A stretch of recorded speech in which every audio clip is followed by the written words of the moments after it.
Hello and welcome to the 3,500 Miles Between Us podcast with your hosts, Jobie and Abigail.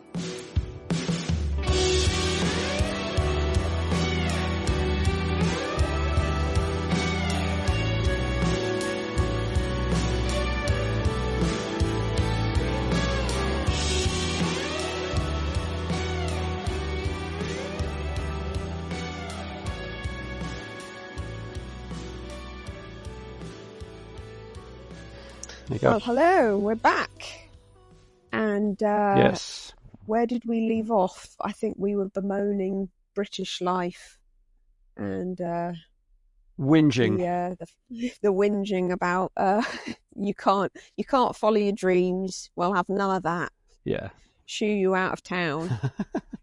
But we were also mid Venezuela. Yeah, I think it might be good to I dug up the photos. Like Abigail asked me to dig up my Venezuela photos, and it took me a while to find the box, and then I was going through them, and my kids were getting a kick out of looking at it. And it kind of reminded me a bit more, and I thought, I need to give it a little more context. So maybe I can just give a quick context overview, and then we can dive into where we left off. Because I think we were talking about the snake story and the eating the dead people and cannibalism and all that crap. So just to give it a bit more context. So Caracas is the capital of Venezuela. I went when I was 16 years old on a mission trip to help these missionaries build a little extension on their little kind of hut on the airstrip. So Caracas is the main capital, and then we moved to a smaller town just outside of Caracas called, I think it was like Portoviejo something. I can't remember the name of it. It was like very, very third world, police walking around, machine guns and all of that. Then we jumped in a 5-seater Cessna and we flew 4 hours over solid rain, 6 hours maybe. I don't know how much gas is in a Cessna, so someone's going to call me on and say, yeah, bullshit. I thought it was 6. Cessna can only go 4 hours, but Yeah, 6 sounds way more sexy and between remote. 4 and but, 6. You leave this town and it's immediate rainforest and there's no civilization. And then I think about halfway we saw like a Catholic compound that they'd been there forever. And just a side thing there that we grew up in the quote Christian world, and Catholics were like evil. And in actual fact, when you go out there, you realize the Catholics, for a lot of faults that they've done, they have really, they do have a really substantial mission, kind of helping people. So then we passed that compound, and then it was solid jungle again, and just the Orinoco River snaking through the jungle. And I remember looking down a couple of times. I mentioned this on the last one, that we saw a couple of little communities, and you could see people looking up at us. And when I talked to the pilot, he said when people have been interviewed, like natives have been asked, what do you think when you see a plane? They think it's like a pregnant bird. They don't really know what it is, but you could see these people looking up, and the pilot told us that there's no record of them ever being in contact with civilized folks, white people, whatever. Which was pretty crazy. And I don't know if any of those exist now, because that was years ago when I was 16 years old. I'm now 52. Right. Who knows if there's even any untouched tribes left. And it's only looking back that I realized what a privilege it was for me to actually do this, because at the time you think you just kind of go with it. But looking back, I'm like, wow, that was like maybe a once in a lifetime opportunity that maybe doesn't even exist anymore, to find a tribe that really has never seen a car. Like at one point, well, I'll backtrack. So then we find this tiny little, remind me, Abigail, to talk about the television scenario that we had over there.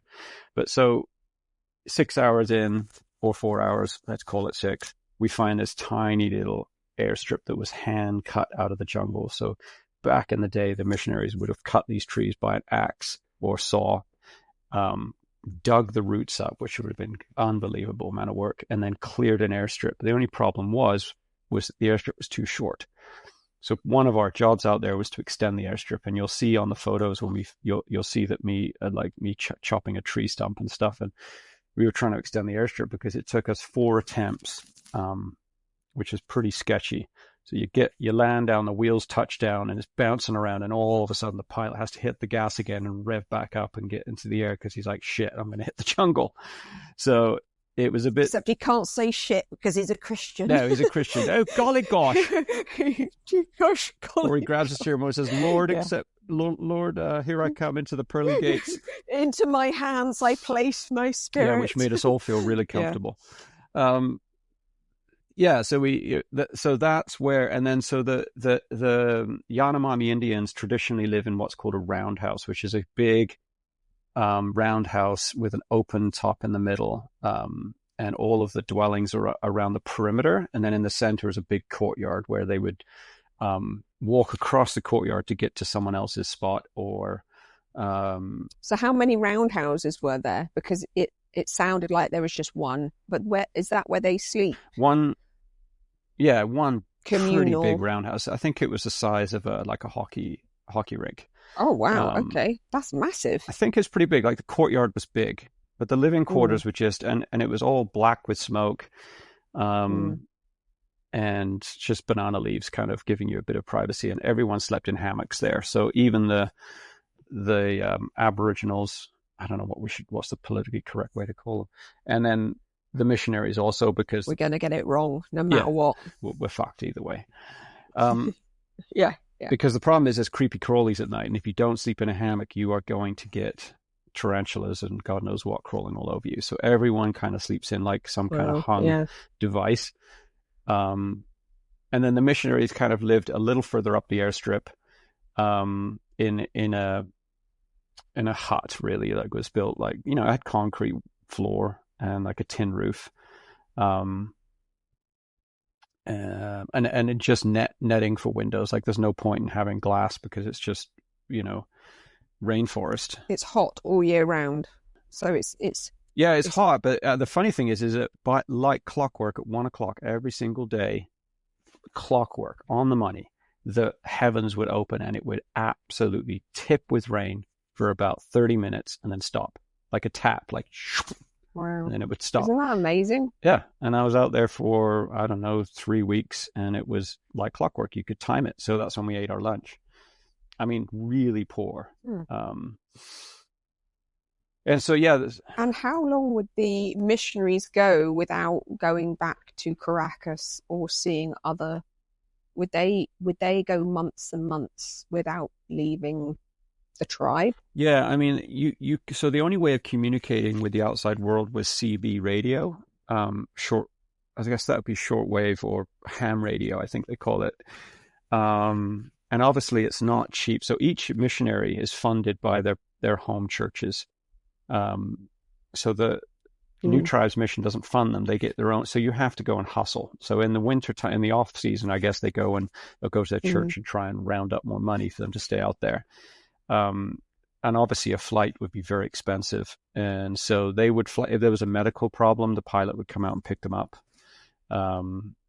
And it would be, if you're going to go into town, you're probably going to stay there for a week. And so there was 2 missionary families, one opposite on either side of the airstrip, and they both had kids, and they were probably in their early 30s, late 20s maybe. And they homeschooled their children. I mean, imagine being raised there. Like these kids, their kids were probably like 11 or 12, and they all knew how to speak the language of these Aboriginals, and just integrated with them. I mean, no technology, absolutely zero. It was so quiet at night there that you could almost hear your brain working. It was just the most insane feeling at nighttime, because I think even if you go to like a rural place here, there's a hum that you don't even know is there, just planes going overhead and all of this. And we could actually hear an airplane come probably an hour and a half before it even got there. So that's where these families would live, and they would, go, and if you wanted supplies, like a motorcycle took like to get a motorcycle out there took 3 or 4 plane trips, and then you'd have to build it because the plane had a very small cargo area. So they would always bring out building supplies.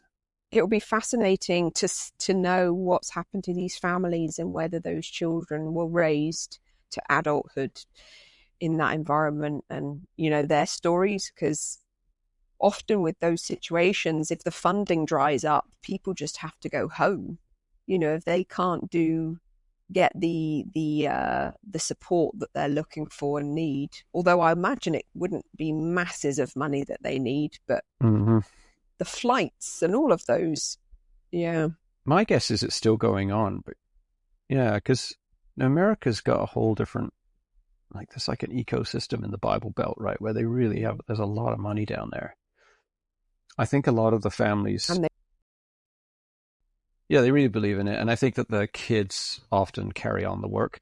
I noticed that the wife of one, I remember picking up on it, that the wife seemed a bit, she was a real sweetie, and she taught the kids at home, but you could tell that there was a bit of an itch, to be around some civilization. Right, yeah. I mean, it's pretty unbelievable. I mean, it's next level rural. You're so cut off. Really lonely, probably. I think so. Well, lonely in some respects, when they would see you guys leave, knowing that you're going to go back, and they're like, wow, this is it. We're left. I think it was, I think that must have been, I mean, it's things you don't think about when you're 16 years old, but it must have been hard to see that plane take off, and all that fun and action just disappears, and it's back to the, and you're just a speck. And if those Aboriginals one night decided to turn and kill them all, they'd be so fucked. I mean, they're so overwhelmed. And those, the empathy, they are human beings, and they do have, but they have a different kind of ecosystem inside of what, like, death to them is part of life. And like I mentioned in the last one of the Aboriginals there, the locals, let's call them locals, I hate them. And someone stole his wife from a nearby village, and he just walked over to the village and shot the guy with an arrow and grabbed her and took her back. It's amazing. Actually, I remember, so now I'm remembering, the woman had a busted arm, and it became a tug of war between the two men, and he dislocated her arm. Wow. And then she lived with that injury. No, I got the story wrong. Okay, so if you want to take a wife, that's what it is. So if you want to take a wife, he shot the man that stole the wife. Yeah, and that was that. But if you want to take a wife, you go to the father. The father's family will grab one arm, and the family that want to marry grab the other arm, and they pull this woman like a tug of war. She's like a fucking rope, and God knows, pulls her arms out of their sockets. She's like, oh, the love. I'm feeling the love here. And whoever wins has got damaged goods. They're like, I don't know if I want her anymore. Amazing. Mm-hmm. Okay, so their kind of view of life is, and also their level of I mean, they must die from quite minor injuries and sicknesses, and we talked about that before. So yeah, very different. Yeah, I mean, our perception is that they live in this utopian bliss, but they've got really big bellies. They're all bloated, which means that they've got gastral issues, right? Yeah, like probably there's no cleanliness, there's no washing hands. Parasites galore. Yeah. Chew tobacco all day long. Yeah. Just stress that someone's going to come and kill you, or an animal's going to take you. They looked tired, and they looked run down, and there wasn't a lot of laughter. The kids would laugh, and we'd play with them, and that was like an anomaly for them, because the grown-ups didn't really play with the kids. You notice that, like it's a very serious kind of, well, it is serious, right? Like it makes you understand retrospectively that, going on holiday or having a day off or having a weekend, like, to them, what's a weekend? What's an evening, like, hanging out? What's a family night? What's a date night with my wife? Like that, those just simply do not exist at all. It's just living and surviving. Yeah. So is it a better life? I'm not sure. But you loved it. And at one point, did you say that gold miners, or that there was a moment where you thought there was going to be an attack by prospectors? Yeah, so we had to build, and so to build, you have all the raw materials. So the gravel we had to get from the riverbed and bring it up in buckets, and it was just painfully slow and long. And we had to mill our trees up with a sawmill, which is a chainsaw with an attachment on it, which is very slow, very noisy, and cut all of the wood and lumber like that. And they found a tree. Now, I don't know why we went so far to get a good tree, but I guess you know, I don't know. So the missionaries had said there's this tree, but we have to go in the dugout canoe over the rapids, hike in for an hour, and there's this tree. I'm like, you're kidding me. Like, this tree's everywhere, but that's the tree you're going to use? Okay. Wow. And so that, for some reason, and I didn't know why, that's what we did. So we went out there, and the locals were just fascinated by all of the effort. Like, they just were pretty lazy, and they just would watch, and so they would. There's a whole troop of them that followed us out. So there was probably all the dudes went, and the ladies stayed back and did stuff back at the on the airstrip, which is where life kind of happened around the airstrip. So all the dudes went, which was about, I don't know, 8 or 9 of us with the chainsaws, and we got in the dugout, and there was like 3 trips because all the locals wanted to come too. So they come over and they just probably laugh at you. They are. They actually, when there was laughter, white man's burden for industrious living. Yeah, when there was laughter, it was the men joking probably about how stupid we were. So we hike all the way into the bush, and they start sawing up, and it's down in this valley, and we start sawing this massive tree up into like usable lumber, and all of a sudden, and as you're going out there, you look up in the trees, and there's parrots and wild monkeys just, you know, doing, like, the color was incredible. And there was these butterflies that each wing was probably the size of a full-grown man's hand, and they were just like this amazing turquoise blue, and they would flap really slowly because they have big wings. And so we're down in the valley, and all the locals are sitting around the perimeter up in the trees, and all of a sudden something goes flying across our head, and I'm like, what the hell's that? And they look up, and they start having a mud fight above us. They start flinging mud at each other. And so it was just like this chaos of big baseball-sized globes of mud flying across the valley. They were, I don't know, I guess they were having some fun there. And so as we're sawing and we stop for a break to gas up the saw, we start to hear this like this airplane engine.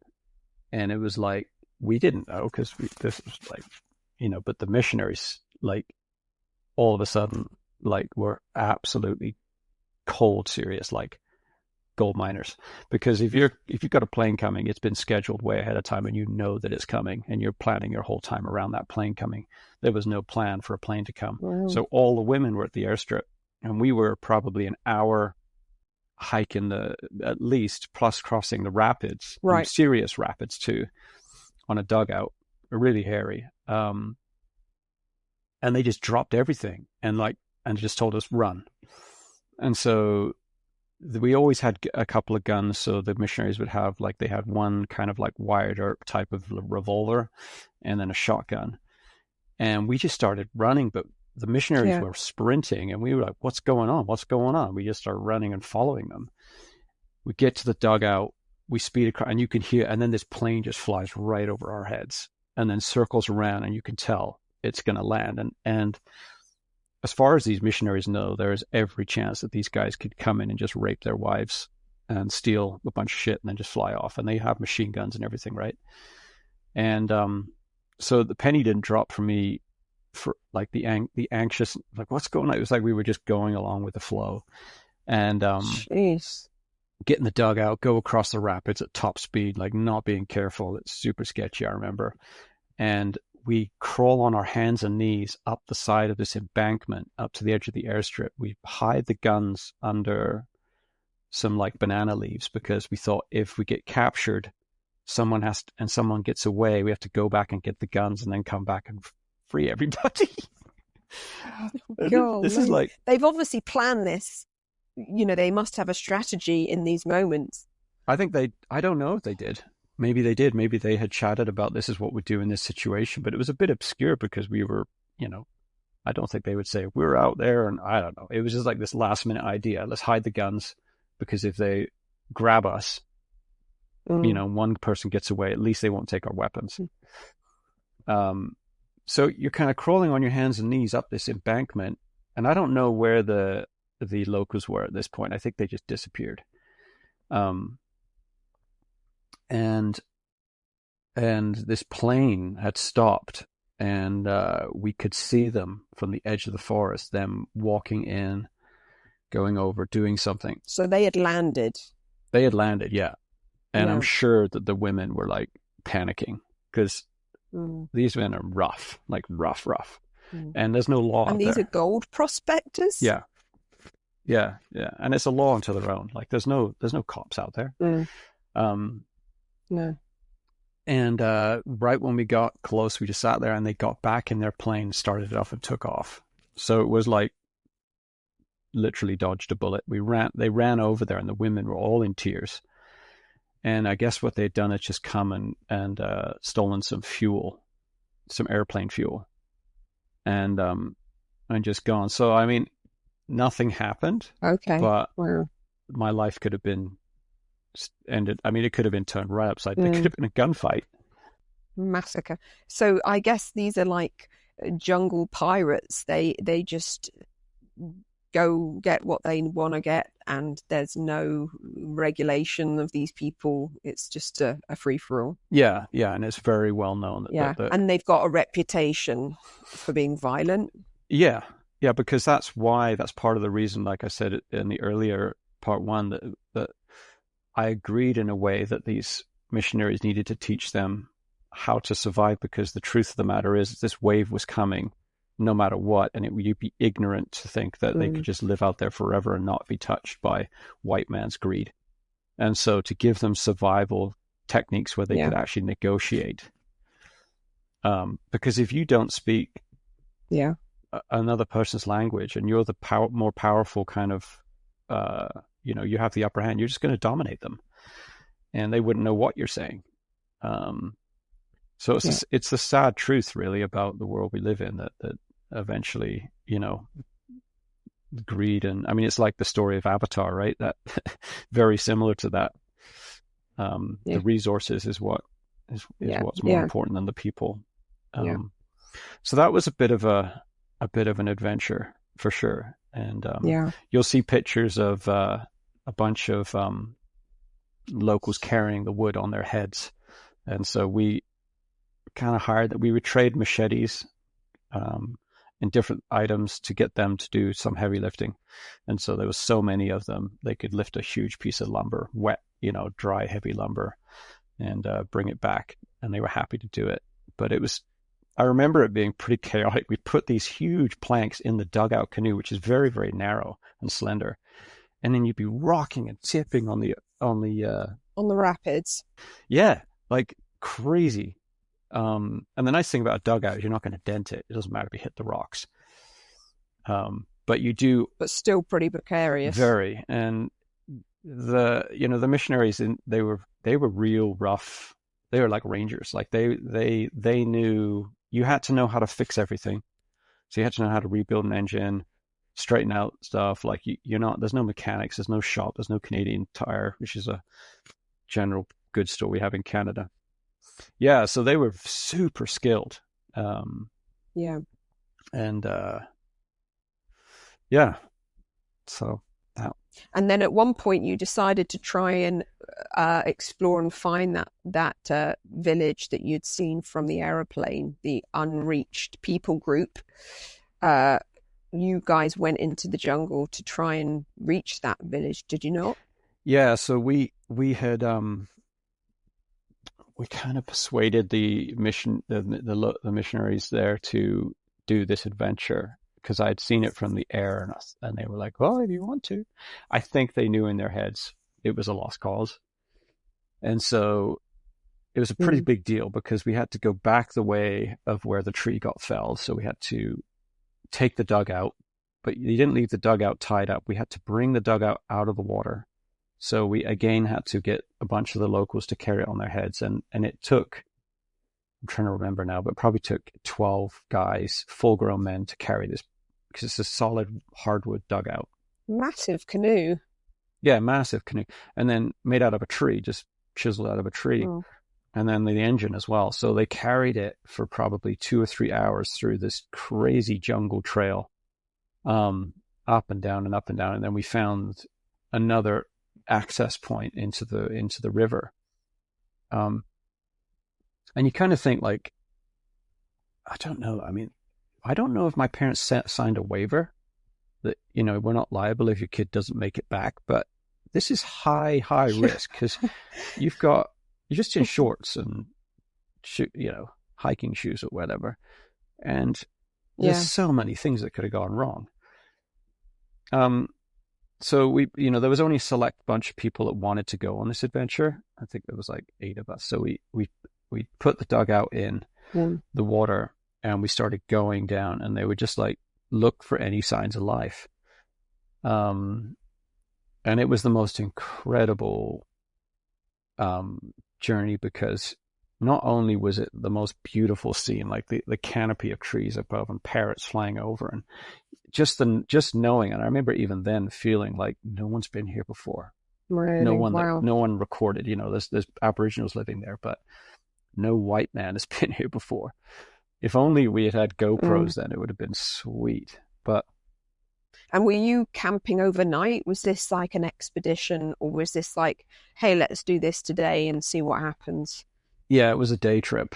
I would not want to be camping overnight out there, because there's jaguars and very, very dangerous animals, snakes, and, you know, you'd be screwed.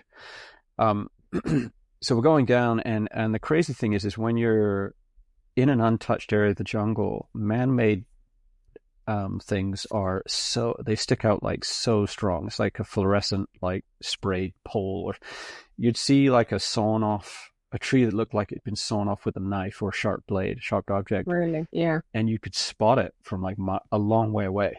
So this idea of where you've got trackers who pick up on like broken twigs, I guess if you're in that environment where everything's natural, then like you say, wherever men have been, it's much more obvious after a short period of time. They leave their mark. Yeah, I mean, I think that because when you watch those movies where they like follow the footprints and yeah, I mean, in a way it's hard, but in a way it's like, you know, they see if the fire's warm, they see if the horse manure is warm, you know. It's like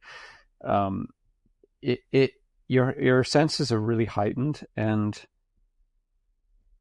man-made changes in the landscape are quite that you can pick them up really quickly. Like even like push back branches, you can tell an animal hasn't done it because of the height, maybe. Right. Yeah. And as we were going down this river, I remember at one point, one of the missionary guys just stood up, pulled out, I mean, I'm talking like a wider revolver, like a big long barrel, and just, and this huge. It's every boy's dream. No rules, no regulation. Oh yeah.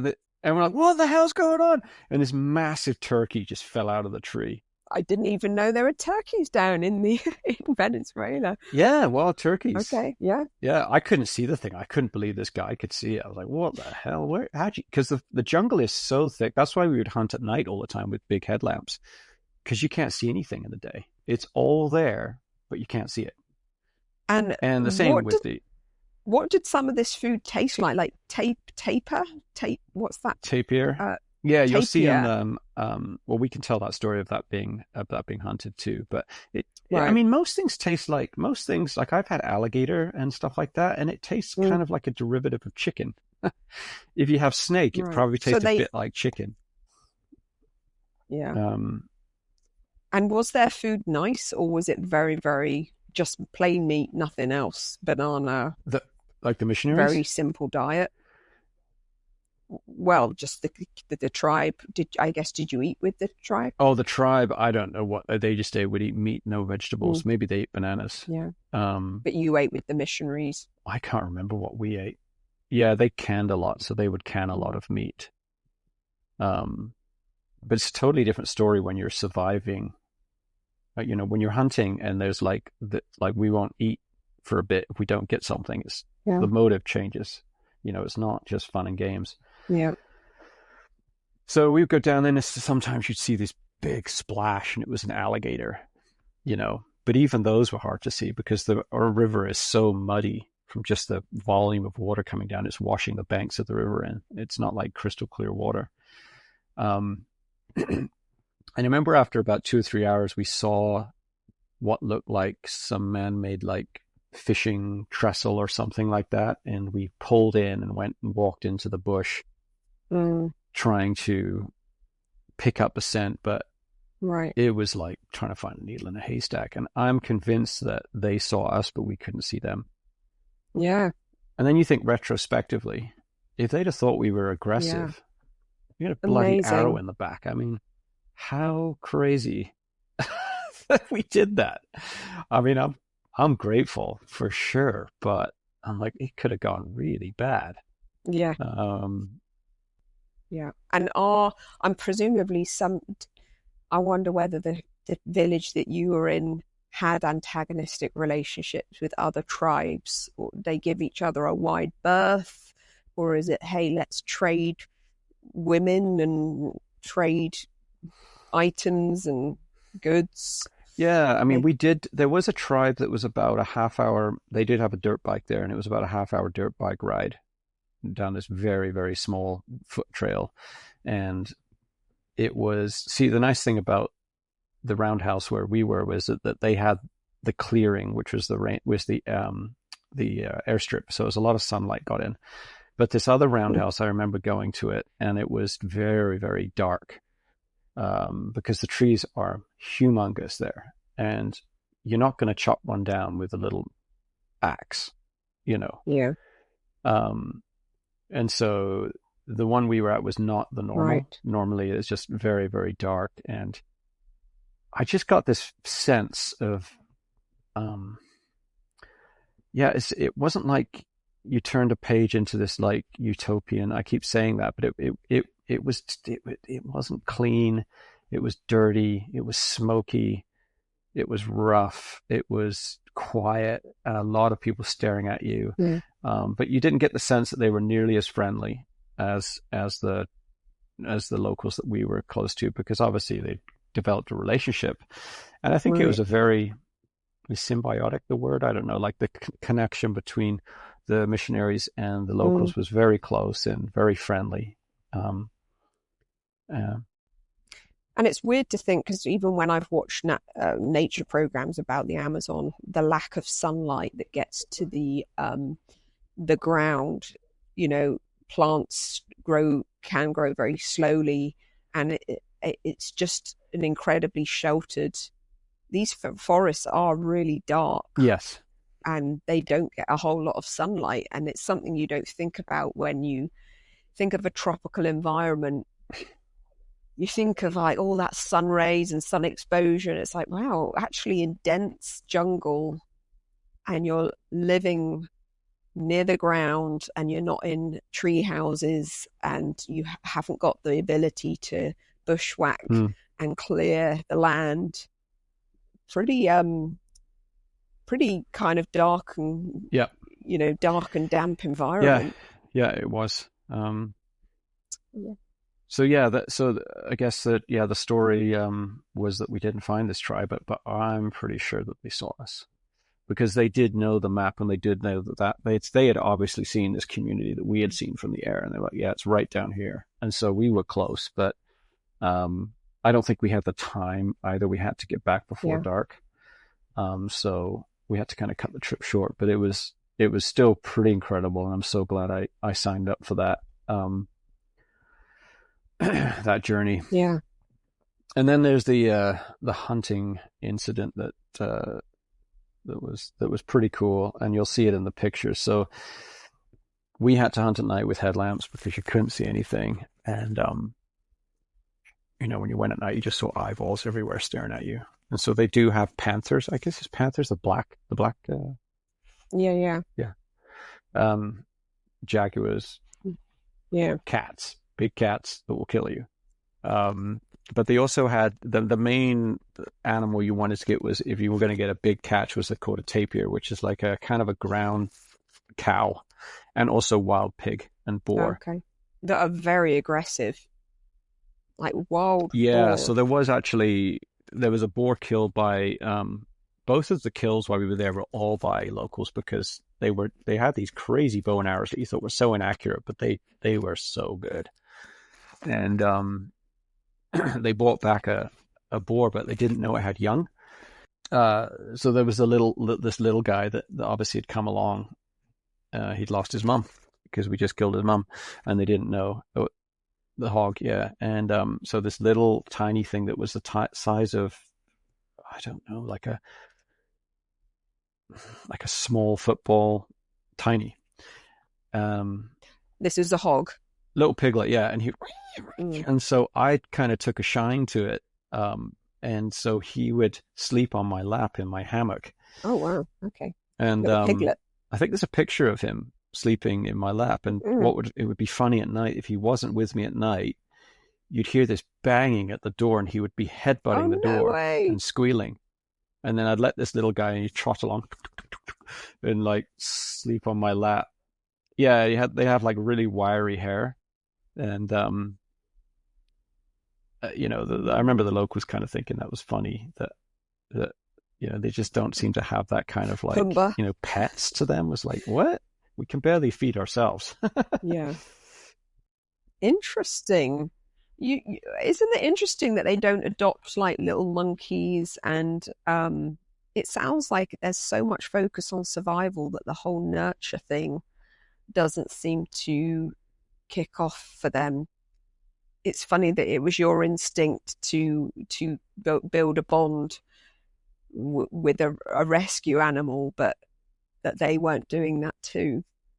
No, and I think you know, it depends where you go, but this was so rural, and life is like, you know, food isn't bountiful like you think it is. You have to really work for it, and so yeah, probably consistently hungry.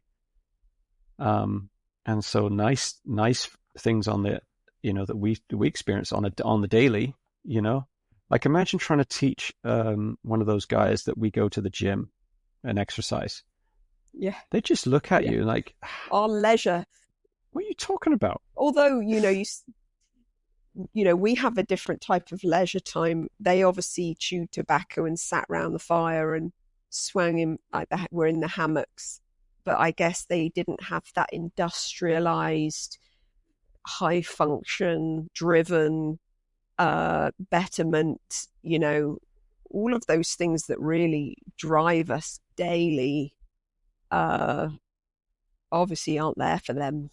Yeah, and you're thinking about it now, it's like, you know, social media and like, I think we were talking the other day, Abby, about maybe on the first podcast, but we were just talking about how the bar is set so high in every single category in our lives, like parenting, exercise, relationships, health, relationships, and and I don't know.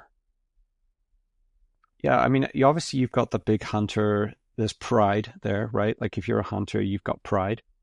If you're a witch doctor, there's a kind of a position that comes with that, where so there's always hierarchy, I think, in every community of either animals or humans, no matter where you go. But this, like, how am I going to live longer or look better or betterment? That need for betterment doesn't. Yeah, it's just not there. Yeah. But if we like face necessity, apocalyptic situations in our own life, if we face that, all of that stuff would just get bagged. Which, forget that. And they essentially are in a somewhat apocalyptic situation all the time of survival. Yeah. And I think that if you extract the missionaries from that scenario, their life is a net worse in a way for that specific community, because medicine not happening.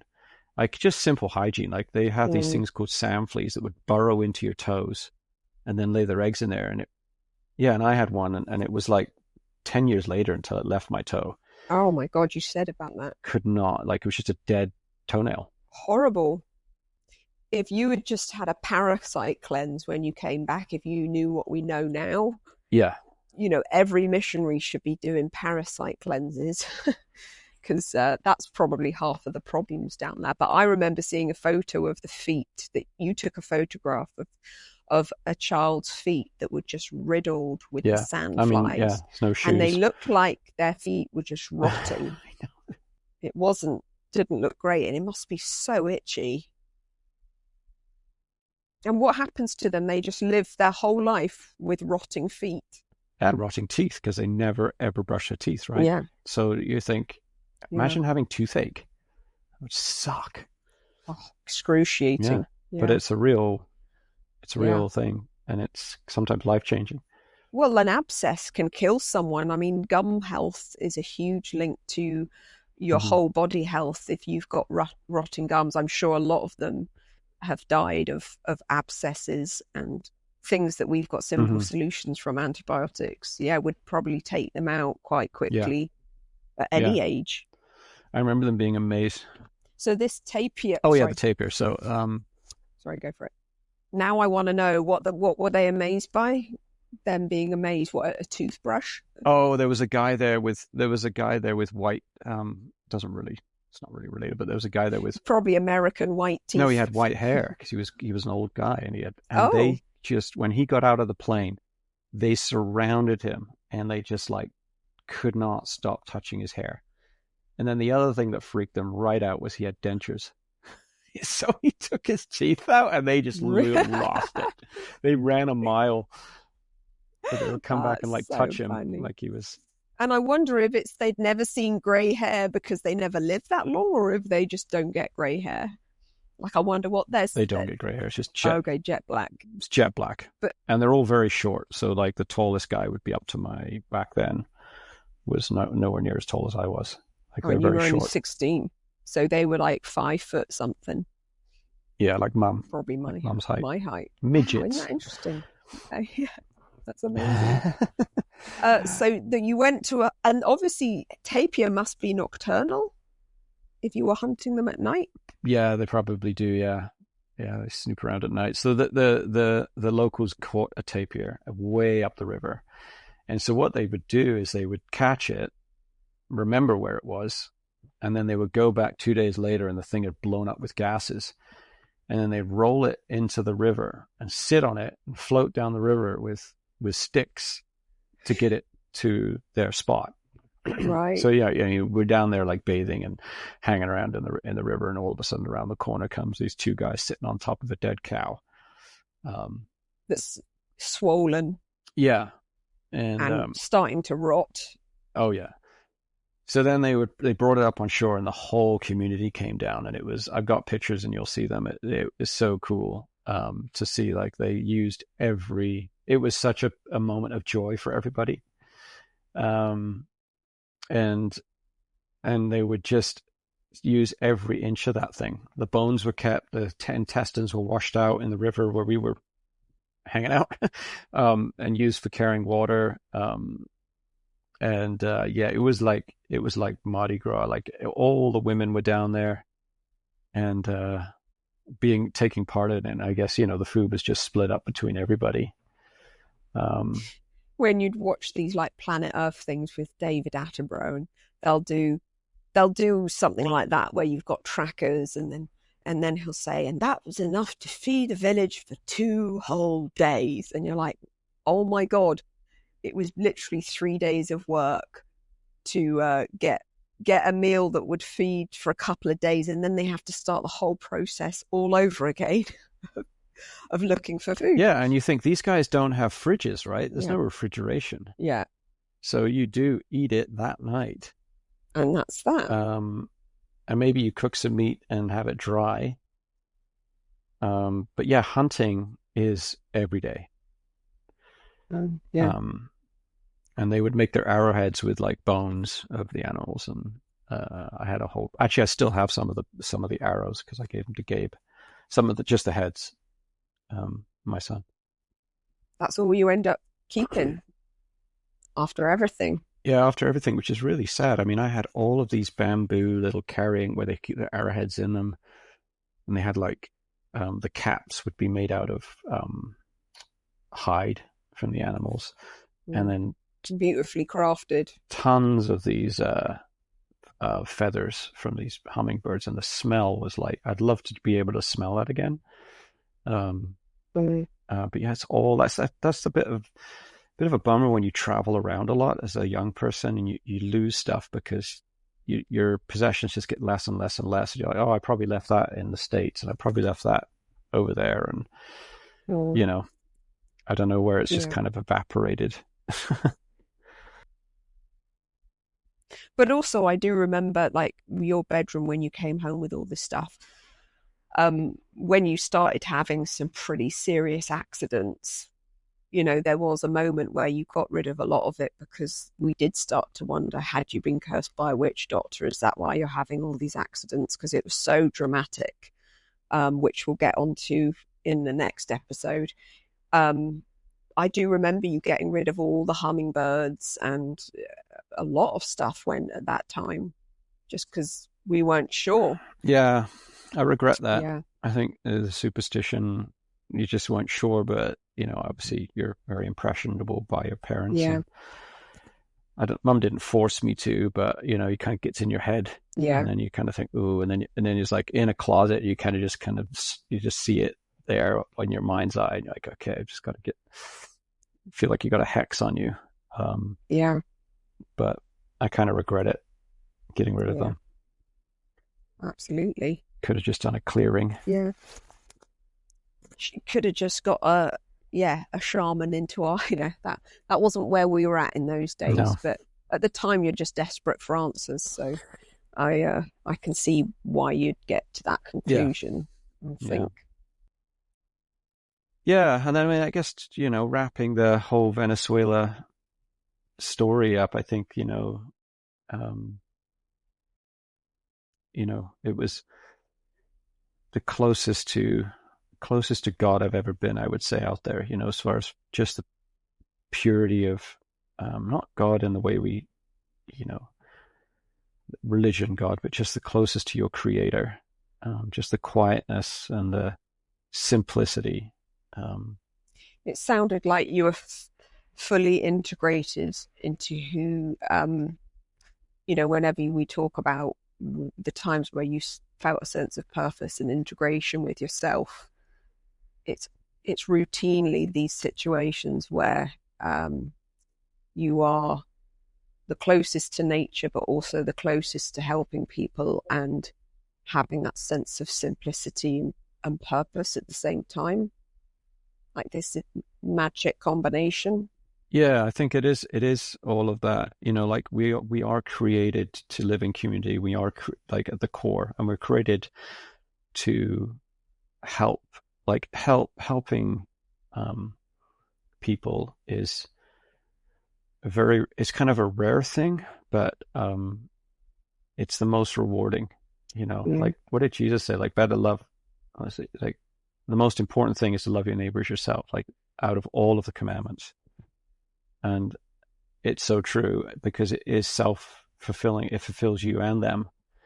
And I felt that. I mean, one of the difficult things is that for me, I could have lived there longer for sure. But could you have a relationship out there and raise a family? Yeah.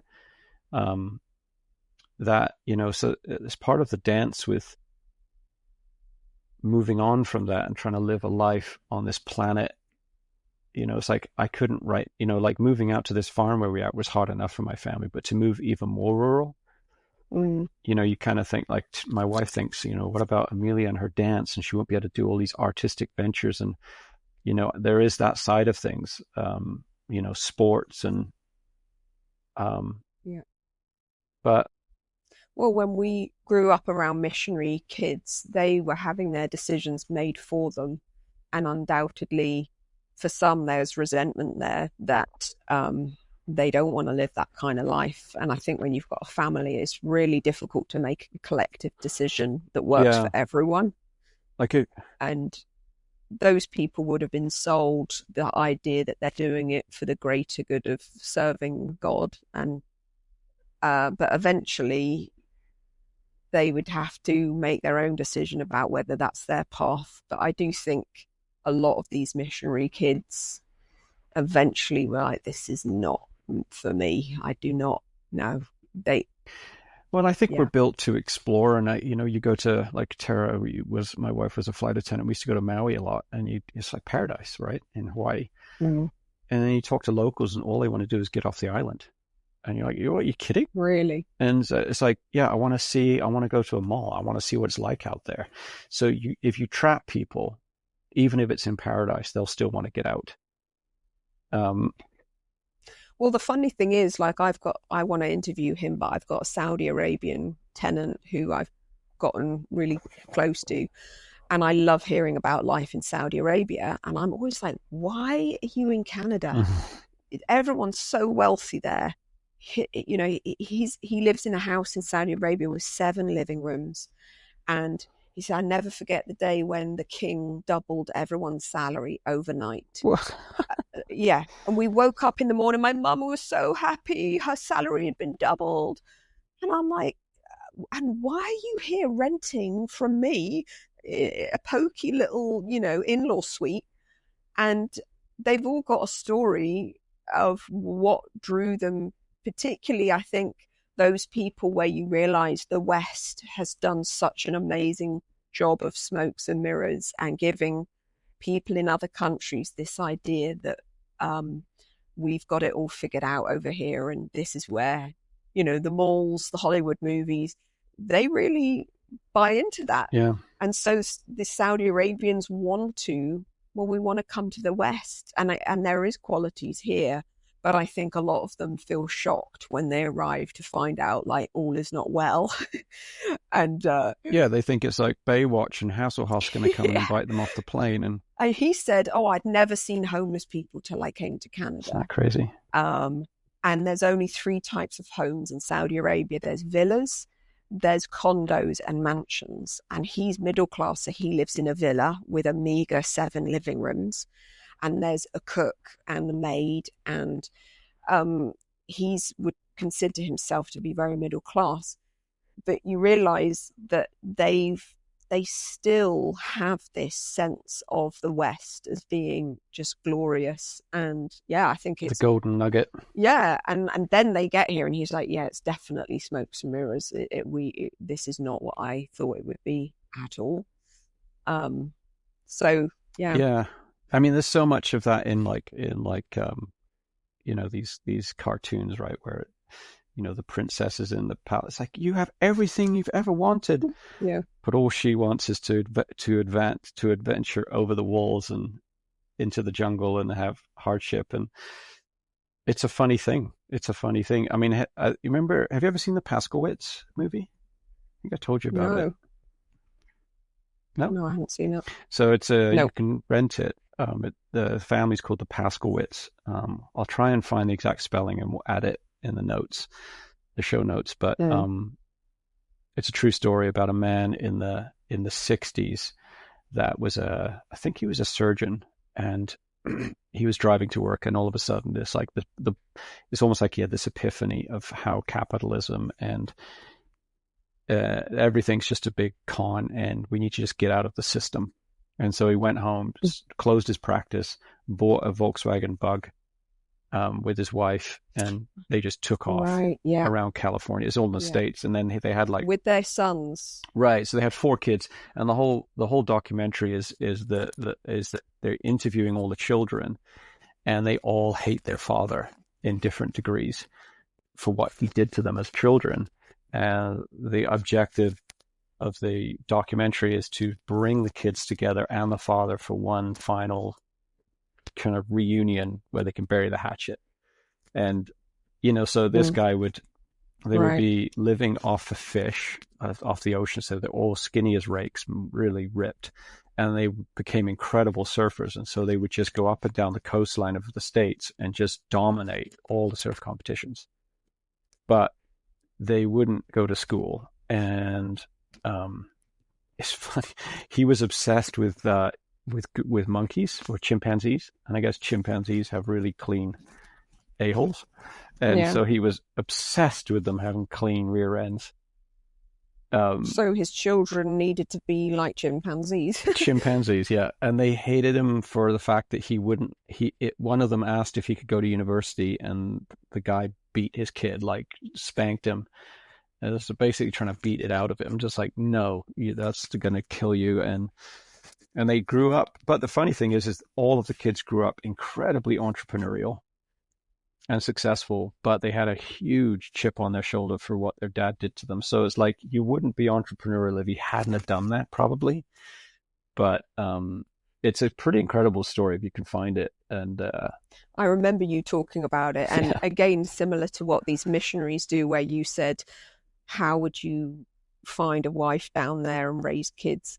Making a decision on behalf of other people. Like, if you knew, I'm never going to get married, I'm just going to live as a bachelor, your decisions would be entirely different. But when, like this man did in that documentary, when you make a decision for the collective and that doesn't fit well with them, there's a huge opportunity for resentment and struggle and not great. You know, the fallout can be pretty bad. And yeah, it's like this universal basic income conversation, right? It's like, you'll be happy. It's like, no, because you're telling us what to do. It's like, we want to do what we want to do. Yeah. People mainly just want to be left alone and left to, have their own free choice and not dictated to. And even when it comes to being a parent, kids don't appreciate being dragged along onto their parents' vision. You know, it gets to a point where they have very strong views themselves about how they want to live their life. Mm-hmm. And it's definitely complicated. And I think where our experience of religion, even, you know, you're raised to believe certain things, and eventually you want to break away from it and have your own thoughts and beliefs. And you might even come full circle and come back to those same beliefs your parents had. But it's such an important process to have that moment of breaking away from whatever their decisions and values are. Yeah. I mean, I felt that with my older kids who have left home now. You know, it's like there's this point in a child's age, from my experience, when they just don't fit in the nest anymore. And it's not because it's like, I don't know the right word, it's not physio, it's like chemical. Like they don't, you can't stop. It's like, my daughter got to this point where she's like, you know, I don't want you asking what time I'm going to be home, or can I please clean up after myself at dinner. It's like, it wasn't like I was expecting a lot, but it's like, like Jazzy just wanted to do what she wanted to do. And it was so clear that it was time for her to go. And keeping her there would just, if I kept her there longer, it would have made her we would have just hated each other more, you know. And once I did that, it's like the valve was released. Because when we met, we weren't talking about, hey, Jazzy, how's it going? I noticed you came in late last night. It's like, hey, Jazzy, how's it going? Period. Yeah. I don't know about your comings and goings, and it's not my problem. And it's like, you don't have to deal with that anymore. It gets to that point where it's very obvious, and it's just the way we've been created, I guess. Yeah, well, I was listening to this thing the other day, and I keep seeing this reel where it says it's a very primal thing that between the ages of, I think, 13 and 18, your kids they generally think their siblings and parents are dumb, and they roll their eyes at what their parents say. And that's a primal, like you say, a chemical thing, because that's to stop inbreeding. That was something that for a millennia has created a distance between children and their brothers and sisters. You know, you don't want to make that. You think your family is dumb, and that's a developmental, crucial thing, so that you don't have a desire to mate with your family. You want to break out and find your mate elsewhere. And this guy was just saying how when you see your children roll their eyes at what you say, that's a super important developmental stage to repel them from incest, basically. Interesting. Didn't work for the Romans, did it? Maybe it was all that lead piping. Oh, me and they Gabe were also going mad. Me and Gabe were watching watching? Gladiator the other day, and obviously there's incest throughout that, right? Yeah, Gabe's just like, what are they doing, Dad? That's disgusting. What the hell is going It's on his here? But it's helped me having teenagers when I see them rolling their eyes and like acting like they know better.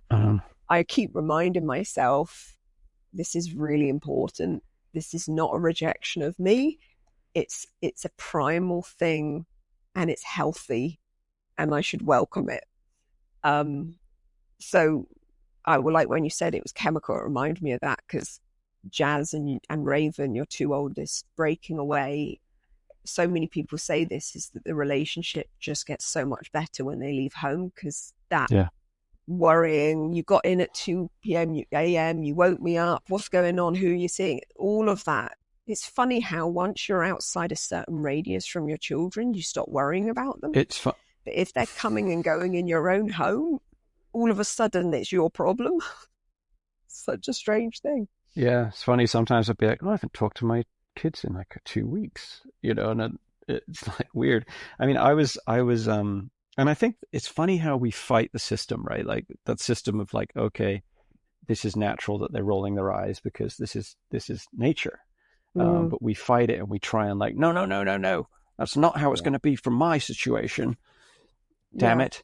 And, but if you look in nature, every animal does that and kicks them out the nest. And if you watch any nature program, and eventually the mother kicks them out, and you just see this abandoned cub. And the young penguin, it's like, we don't know if it will survive. Yeah, and the young penguin was weak, and they ate him because that's just the way it has to be. I know. Lovely. I know. And usually they'll always end it like, and most of them don't make it past 6 weeks. The 50,000 puffins sitting on the edge of the rock watching the waves, and the killer whale comes and they all die. The end. See you next week. Thanks, David. And you see a bird trying to protect this egg, and a snake's coming along, and unfortunately none of them. Or like a turtle is trying to go for the ocean, and they all get picked off except 2 of them. It's like massacre. Excruciating. But then we're as conscious human beings trying to swim upriver and not because of our, I don't know what it is, this burden, but probably in the jungle they're more connected to that ritual where you become a man, now you're out on your own. There seems to be more awareness that I don't know. Well, it's necessity. It's not it's like, and when you think about coming out of like religion and all of that, it's like I've had such a long detox time that I'm actually able to look at Bible stories and not feel nauseous or trigger me. And it's like, the 10 Commandments weren't like, I'm the big dad that's going to, it's like, don't covet your neighbor's wife. Oh, well, that he's being really like authoritarian here. It's like, no, because if you do that, you might get shot. It's like, right. These things, don't steal. Common sense. If you do steal, you're going to go to jail. So he's actually looking out for you. But we don't like it because it's like, oh, well, it's rules. But they're actually, a lot of the stories and those kind of commands were actually very logical. Just going back to the kids, I was just the other day sitting down for dinner with Jasmine, my 23-year-old. I think she's 23. I lose count of all the ages. And it was like a real, like this brain development that happens in humans is a real thing, like the prefrontal cortex. And like my 13-year-old right now is just a raging hormone and is insane to be living with her. She's chaos. And Jasmine and I, throughout our, younger times, when she was like 16, 17, 18, it was just hell. Sometimes I'd be like, I don't know if I like you anymore. Like, there's not much I like about you right now, if I'm honest. There's only a contract keeping us together, really, that I'm your dad. Yeah. Nothing written. But I had lunch with her the other day in Vancouver, and I just looked at her and I was like, wow, like, you're just really amazing. Like, wow. I'm like, I could. And that was genuine? Yeah, it was like really like, just this sweetness was starting to come out of her again. And she's a hairdresser, and she's like, Dad, I really like cutting people's hair that are elderly and some handicapped people. And I don't understand why anyone in the salon doesn't like it when handicapped people come. But I love it. I was like, I make their day. And I was like, almost cried. I was like, Jasmine, that is so rare. And that's really special. And I kind of left that lunch as almost shell-shocked. I'm like, and I texted her and said, you're just a beautiful person, and I'm so proud. It took a lot of really shit years, but I think it was just simply her brain, because as a baby she was such a sweetheart. Oh my God, the easiest baby I've ever come across. She was just the sweetest, and then teenage would come and she just became a monster, and now that brain is kind of settling down, and it's like, oh man, I wish I would have not stressed out so much. But yeah, it's just, it gives parents, any parents listening to this, hold on, because how your child started. The thing is with parenting is, even if it doesn't matter what age they are, if things have been bad for 2 weeks, it feels like forever. If things have been good for 2 weeks, it feels like forever. The bad, when a new phase kicks in, you get lost in it because you don't know what the end of the story is. And the sense of responsibility is so huge that it's hard not to catastrophize. Because it's like you've crafted this piece of art that you feel that you're also ruining at the same time. And I think that's what makes it so challenging, is that when they do start rejecting you, it feels just like any rejection. It just feels horrible when they're pushing back against you. You're only human, and it's very hard to think, oh, it's all right, we're going to come out of this and we'll have a close relationship, because that could be 10 years, which with Jasmine it probably was a chunk of years. Oh my God, it felt like the dark night of the soul. It was never going to end. It went on for a really long time. I was a bit scarred by it, to be honest with you. But she probably wouldn't realize how much impact that would have on you, because she was essentially like pushing back and rejecting you. Yeah, and we were going through a divorce, and a lot happening, which made it doubly rough, right? Because she was dealing with all of that, not having a mum in the same city, and which shows that even having something like trauma, like the separation, the fact that her essence has remained and that you're seeing glimpses of it is it's just amazing, really, isn't it? And I think that's the thing. It's like when I look back on Jasmine as a baby, and I see Jasmine now, I'm like, that middle section is starting to fade, and the baby and the woman are starting to connect. Like, do you know what I mean? Like the story, that middle section is just fucking rough for everybody. I think for her and for parents, just figuring out everything. Like, it's a tough time in your life, school and boyfriends and sexuality and autonomy and everything. And then it kind of like, it evens out. But like you say, you need that to.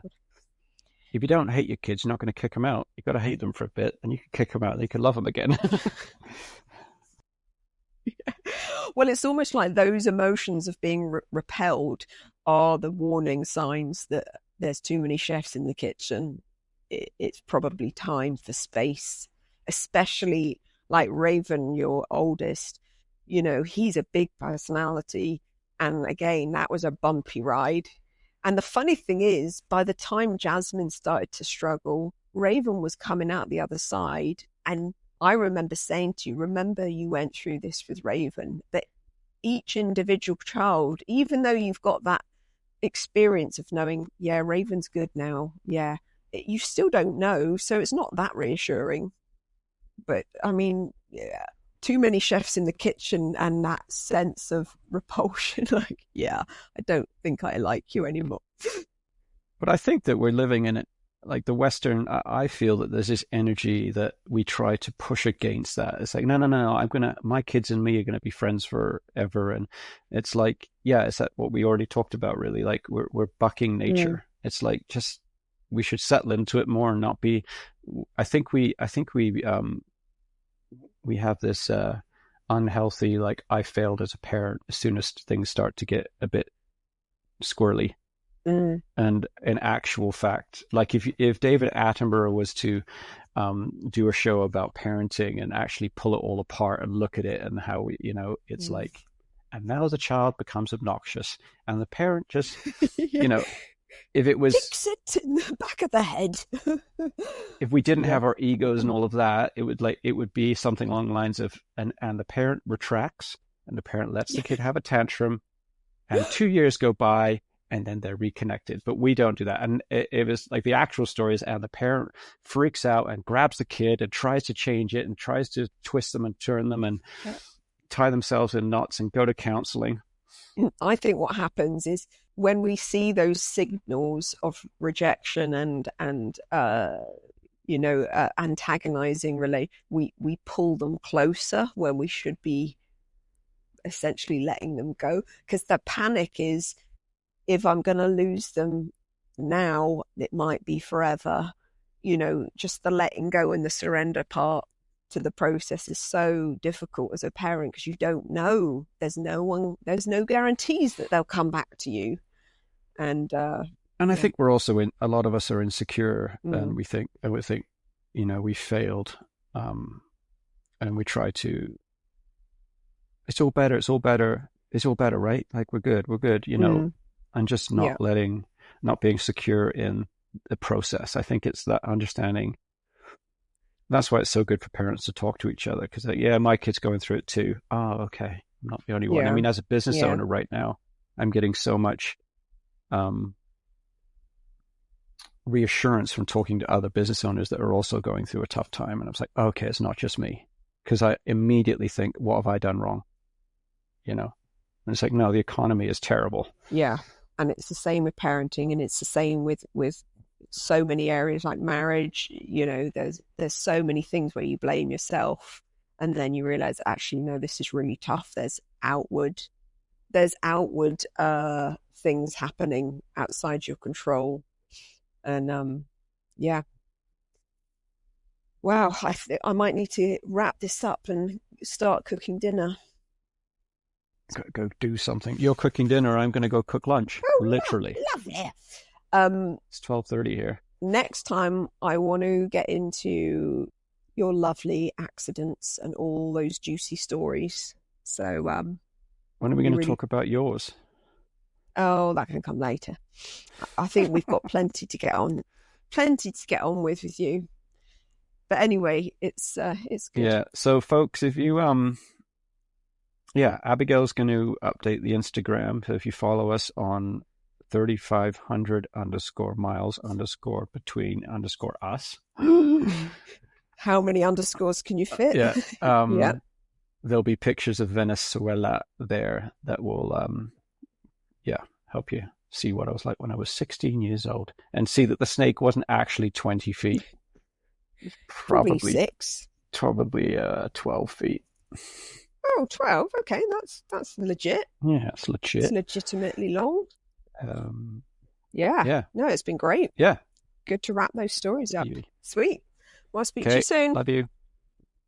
All right. Bye. Love you. Bye.